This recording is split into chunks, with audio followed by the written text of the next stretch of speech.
Praise the Lord. ஆண்டவரும் அருமை இரட்சகருமாகிய இயேசு கிறிஸ்துவின் நாமத்தில் நான் உங்களை வாழ்த்துகிறேன். மறுபடியுமாக கர்த்தருடைய பரிசுத்தமுள்ள சன்னிதானத்திலிருந்து கர்த்தருடைய பரிசுத்தமான வார்த்தைகள் மூலமாய் உங்களை சந்திப்பது மிகுந்த மகிழ்ச்சி. ஆண்டவருடைய பெரிதான கிருபையினால தொடர்ந்து நாம் சத்திய வசனங்களை ஆராய்ந்து அறியும்படி தேவன் நமக்கு கிருபை பாராட்டி வருகிறார். ஆண்டவருடைய கிருபையினால இந்த வாரம் தொடர்ந்து பரிசுத்த ஆவியானவரின் கிரியைகள் என்கிற தலைப்பிலே பரிசுத்த ஆவியானவர் என்னென்ன காரியங்களை நமக்கு செய்கிறார், அவர் மூலமாகத்தான் இந்தந்த காரியங்கள் நடக்கிறது என்பதை நாம் பார்த்து கொண்டு வருகிறோம். நேற்றைய தினத்திலே வேதத்தில் மறைந்திருக்கிற இரகசியங்களை அப்போஸ்தலனாகிய பவுல் சொன்ன வார்த்தையின்படி முற்காலங்களில் அறிவிக்கப்படாத இரகசியங்கள், ஆனால் வேதத்தில் சொல்லப்பட்டிருக்கிறது, மற்றவர்களுக்கு அதனுடைய வெளிப்பாடுகள் இல்லை. அந்த வெளிப்பாடுகளை அவர் எனக்கு கொடுத்தார் என்று பவுல் சொல்லுகிறார். தேவ பிள்ளைகளே, பரிசுத்த ஆவியானவர் மூலமாக பவுலுக்கு அநேக வெளிப்பாடுகள் கிடைத்தது. அப்போ பரிசுத்த ஆவியானவரின் கிரியை என்னன்னு கேட்டிங்கன்னா, வேதத்தில் மறைந்திருக்கிறவைகளை நமக்கு வெளிப்படுத்துவார். வேதத்திற்கு வெளியே உள்ளது அல்ல, வேதத்துக்கு உள்ளதை வெளிப்படுத்துகிற பரிசுத்த ஆவியானவர். சரியா? இன்றைக்கு பரிசுத்த ஆவியானவர் செய்கிற இன்னொரு மிக முக்கியமான கிரியையை நான் உங்களோடு பேச விரும்புகிறேன். வசனத்தை வாசிக்கிறேன் பாருங்க. அப்போஸ்தலனாகிய பவுல் ரோமாபுரிக்கு எழுதுறாரு. ரோமர் 8வது அதிகாரம் 13வது வசனம். ரோமர் 8:13. மாம்சத்தின்படி பிழைத்தால் சாவீர்கள், ஆவியினாலே சரீரத்தின் செய்கைகளை அழித்தால் பிழைப்பீர்கள். எப்படி? ஆவியினாலே சரீரம், நம்ம சரீரம் இருக்குல்ல, இந்த சரீரத்தின் செய்கைகளை அழித்தால் பிழைப்பீர்கள். அதுக்கு இன்னொரு பேர் மாம்சத்தின் கிரியைகள். என்ன கிரியைகள்? மாம்சத்தின் கிரியைகள். ஏன்னா மாம்சம் ஆவிக்கு விரோதமாகவும் ஆவி மாம்சத்துக்கு விரோதமாக ஒரு பெரிய போராட்டமே நமக்குள்ள நடக்குது. நமக்கு உள்ள இன்னர் லைஃப், உள்ளான மனுஷனுக்குள்ள, நம்ம எல்லாம் மனுஷன் தானே, நமக்குள்ள இருக்கிற அந்த மாம்ச கிரியைகள். அப்போ அந்த மாம்ச கிரியைகள்லாம் என்ன தெரியுமா? கலாத்தியரில் பவுல் சொல்கிறார். என்ன தெரியுமா சொல்கிறார்? நான் படிக்கட்டுமா? மாம்சத்தின் கிரியைகள் வெளியரங்கமாக இருக்கின்றன, அவை யாவன? வாசிக்கிறேன் பாருங்க, ரொம்ப தெளிவாக போட்டிருக்கு. வேதத்தை நம்ம நன்கு ஆராய்வோம், கர்த்தர் நமக்கு உதவி செய்வாராக. படிக்கிறேன் பாருங்க. கலாத்தியர் 6வது அதிகாரம் 19வது வசனம். கலாத்தியர் 5வது அதிகாரம் 19வது வசனம். மாம்சத்தின் கிரியைகள் வெளியரங்கமாக இருக்கின்றன, அவையாவன: விபச்சாரம், வேசித்தனம், அசுத்தம், காம விகாரம், விக்கிரக ஆராதனை, பில்லிசூனியம், பகைகள், விரோதங்கள், வைராக்கியங்கள், கோபங்கள், சண்டைகள், பிரிவினைகள், மார்க்கபேதங்கள், பொறாமைகள், கொலைகள், வெறிகள், களியாட்டுகள் முதலானவைகளே. இப்படிப்பட்டவைகளை செய்கிறவர்கள் தேவனுடைய ராஜ்யத்தை சுதந்தரிப்பது இல்லை என்று முன்னே நான் உங்களுக்கு சொன்னது போல இப்பொழுதும் உங்களுக்கு சொல்லுகிறேன். அப்போ இதுதான் மாம்சத்தின் கிரியைகள். மனுஷனுக்குள்ள இருக்கிற குணாதிசயங்கள், மனுஷனுக்குள்ள இருக்கிற செயல்பாடுகள், இது எல்லாமே மாம்சத்தின் கிரியை. நம்ம அங்கே என்ன படித்தோம்? ஆவியினாலே சரீரத்தின் செய்கைகளை அழித்தால் பிழைப்பீர்கள், மாம்சத்தின்படி பிழைத்தால் சாவீர்கள் அப்படின்னாரு. சாவீர்கள் அப்படின்னா பாவம் செய்கிற ஆத்மா சாகும், அடுத்தது நரகம்தான். சரியா?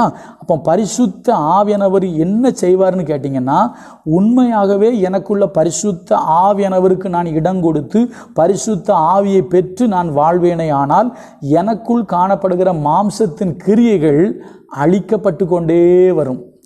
அடுத்த வார்த்தை வருது, ஆவியின் கனிகளோ அப்படின்னு போட்டிருக்கு. நான் இது சின்னதாக ஒரு விளக்கம் கொடுக்குறேன். அதாவது ஆண்டவர் இஸ்ரவேல் ஜனங்களுக்கு கானான் தேசத்தை வாக்கு பண்ணினார். அந்த கானான் தேசத்தில் ஏத்தியர், எமோரியர், கிர்காசியர், பெருசியர், எபூசியர் அப்படின்னு சொல்லி ஒரு பெருங்கூட்ட மக்கள் அங்கே இருக்கிறாங்க. நல்லா கவனிச்சுடுங்க, பெருங்கூட்ட மக்கள் அங்கே இருக்கிறாங்க. அப்போ கர்த்தர் சொல்கிறாரு, கானான் தேசத்தை நான் உனக்கு வாக்கு கொடுத்துட்டேன் அப்படின்னு சொல்லிட்டு நீ போய் என்ன பண்ணுனா, அந்த கானான் தேசத்தில் இருக்கிற அந்த என்ன சொல்கிறது, தேவனுக்கு பிரியமில்லாத அந்த ஜனங்களை அழிச்சிட்டு நீங்கள் போய் எங்கே குடியேறுங்க அப்படின்னு சொன்னார்னா, கானானில் குடியேறுங்க அப்படின்னாரு. இதை நான் அப்படி கொஞ்சம் இப்படி பொறுத்துறேன். எப்படின்னு கேட்டிங்கன்னா, நமக்கு உள்ளே இருக்கிற மாம்ச கிரியைகளை அழிச்சிட்டு, மாம்சத்தின் கிரியைகள் இருக்குல்ல, இந்த விபச்சாரம், காம விகாரம், வன்கண், பெருமை, மதிகேடு, பொறாமை, எரிச்சல், இதையெல்லாம் அழிச்சிட்டு நமக்குள்ளே யார் தர்ம கொண்டு வரணும்?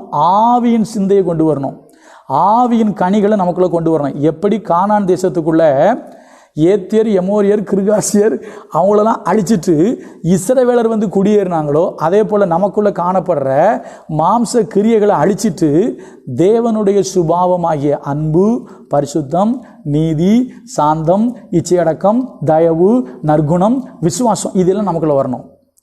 புரியுதா?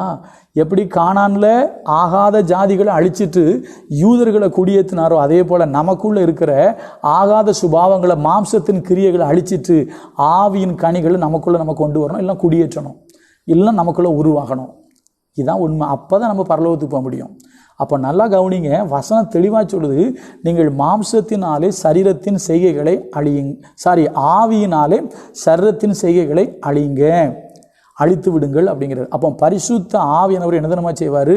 நம்ம உண்மையாகவே பரிசுத்த ஆவியை பெற்று அவருக்குள்ள வாழ்வுமையானால் நமக்குள்ள காணப்படுற மாம்சத்தின் கிரியைகள் அப்படி அழிக்கப்பட்டு கொண்டே வரும். அழிக்கப்பட்டு கொண்டே வந்து நம்ம யாராக மாறுவோம்னா திவ்ய சுபாவத்துக்கு பங்குள்ளவங்களா, கிறிஸ்துவின் சுபாவம் உள்ளவங்களா நம்ம மாறிடுவோம். நமக்குள்ள ஆவியின் கனி பூரணமாக வந்துடும். சரிங்களா? இப்போ நம்மக்கிட்ட மாம்சக்கிரியை வராது. ஒரு சின்ன விளக்கம் மட்டும், சாட்சி மட்டும் நான் சொல்லி முடிச்சிடுறேன்.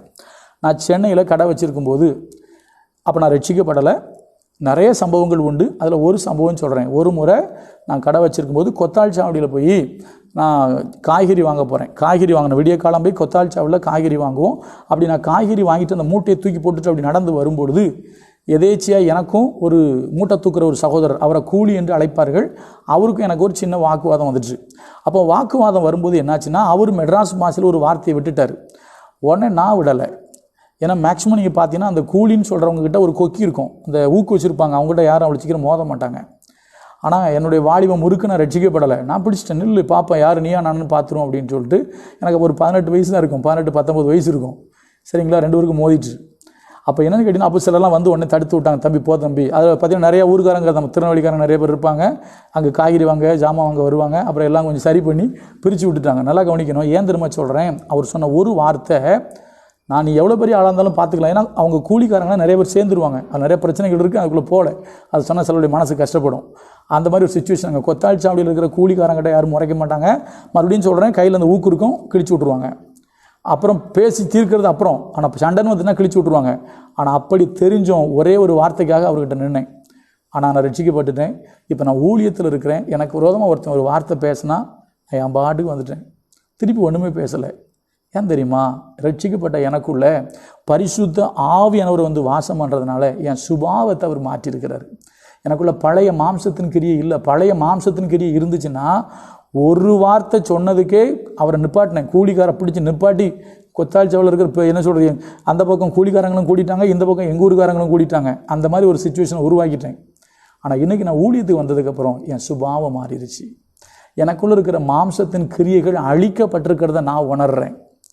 இப்போ உங்கள்கிட்ட ஒன்று கேட்குறேன், பரிசுத்த ஆவியானவர் உங்களுக்குள்ளே வாசம் பண்ணுவாரே, ஆனால் பரிசுத்த ஆவியானவர் செய்கிற கிரியை சும்மா கிடந்து குதிக்கிறதும் கீழே கிடந்து உருள்றதும் தள்ளுறதில்லை. அது இருக்குது, நான் பின்னால் கடைசியில் சொல்கிறேன். மிக முக்கியமானது உங்கள் சுபாவத்தை மாற்றுவார். உங்களுடைய மாம்ச கிரியைகளை அழித்து உங்களுக்குள்ள ஆவியின் கனிகளை தருகிறவர் தான் பரிசுத்த ஆவியானவர். இந்த கிரியை உங்ககிட்ட இருந்துச்சுன்னா, நீங்கள் மாற்றப்பட்டிருந்தீங்க அப்படின்னா, டெய்லி நான் நாளுக்கு நாள் மாறிக்கிட்டே இருக்கேன், சுபாவம் மாறிக்கிட்டே இருக்குது. எனக்குள்ள அன்பு வருது, பரிசுத்தம் வருது, நற்குணம் வருது, விசுவாசம் வருது, சாந்தம் வருது, தயவு வருது, சந்தோஷம் வருது. பழசெல்லாம் அழிஞ்சிட்டு, எப்படி கானான் தேசத்தில் ஏற்கனவே இருந்தவனை அழிச்சிட்டு கர்த்தர் யூதனை கொண்டு போய் குடியேற்றினார்கள், அதே போல் நம்முடைய பழைய சுபாவங்களை அழிச்சிட்டு கிறிஸ்துவின் சுபாவம் நமக்குள்ளே குடியேறட்டும். இதுதான் பரிசுத்த ஆவியானவர் செய்கிற கிரியை. நாளைக்கு வேறு ஒரு காரியத்தை சொல்கிறேன். கர்த்தர் நல்லவர், அவர் கிருபை நம்மேல் என்றும் உள்ளது. God bless you.